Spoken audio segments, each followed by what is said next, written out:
Всем привет! С вами Катерина и канал Hobby Fun in Japan. И сегодня я решила сделать мини-обзор на новинку этого лета и, наверное, одну из самых необычных фигурок по аниме Macross Zero. В общем, встречаем High Metal Air версию полностью трансформируемой Валькирии VF Zero Phoenix. Коробка симпатичная. Да и в общем-то Tamashii Nations и Bandai в последнее время делают очень красивые и удобные упаковки. А у серии High Metal Air даже есть окошечко для подсматривания. Ну и конечно же проверим лицензионный стикер и стикер качества Tamashii Nations. И двинемся дальше.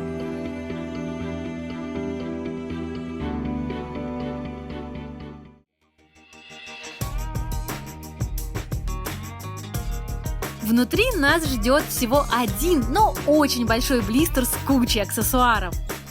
И, наверное, самым удивительным тут будет наличие подставки, так как у недорогих серий фигурок этот аксессуар обычно отсутствует.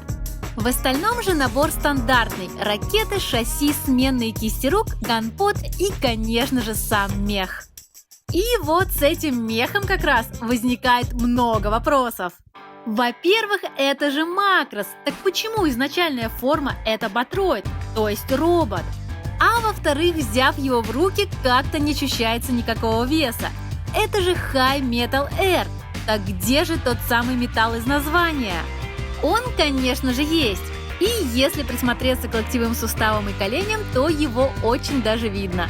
Но общее количество данного материала весьма мало, что немного огорчает. Но на этом особо явные недостатки и заканчиваются. Так что в общем и целом фигурка смотрится просто отлично. Маркировки и покраска выполнены с невероятной точностью. Особенно мне нравится, как сделан переход из синего в серый. И мои руки уже так и тянутся, чтобы покрутить и повертеть. Говоря про подвижность, хочется отметить, что она не уступает старшим своим представителям, типа той же Аркадии.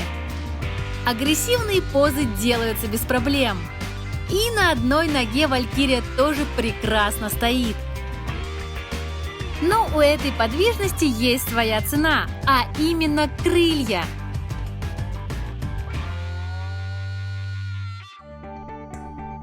Полноценные крылья очень сильно ограничивают движение ног, так что если хочется поиграться, то стоит поставить укороченную заглушку на их место. Хотя и с полноценными крыльями за спиной робот все равно может быть нереально активным позером. Но перейдем уже к моей любимой конфигурации – Герволку. Обычно эта форма страдает первой, потому что разработчики сильно заморачиваются с трансформацией из робота в самолет и вообще не обращают внимания на промежуточные состояния. Но у VF-Zero-D с этим все отлично. Ноги и ступни крутятся как нужно, да и с руками нет никаких ограничений. И, кстати, вы заметили, что в кабине сидит два пилота? Это, конечно же, здорово. Вот только кабина не открывается, так что они там застряли на очень долго. Ну и, конечно же, эту своеобразную самолетную курочку можно подставить на подставку. Вообще Ботроида тоже можно, но робот мне нравится именно на ногах. И вот мы наконец подошли к тому, с чего стоило бы начать, а именно к форме самолета. Она, кстати, очень прочная, и никакая тряска или неудачные движения не сдвинут ручки и ножки, которые закреплены кучей штырьков и блокировок. И на подставке именно самолет смотрится круче всего.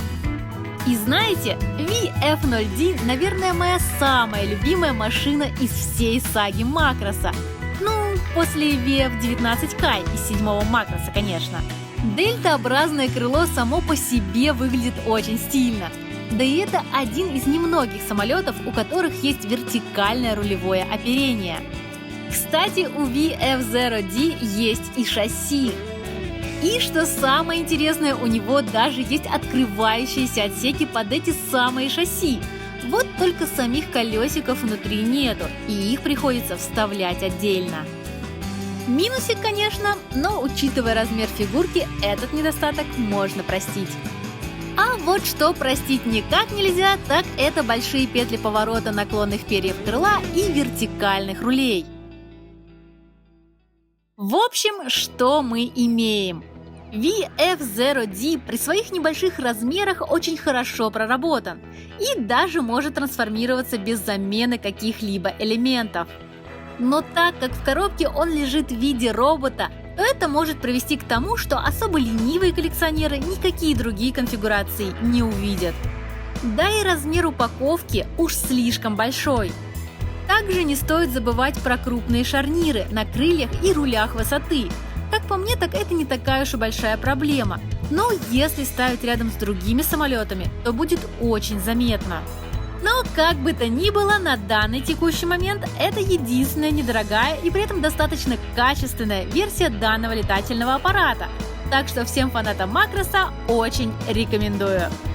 На этом я с вами прощаюсь. Всем пока и до новых встреч на моем канале. И не забывайте подписаться. Впереди еще много интересного.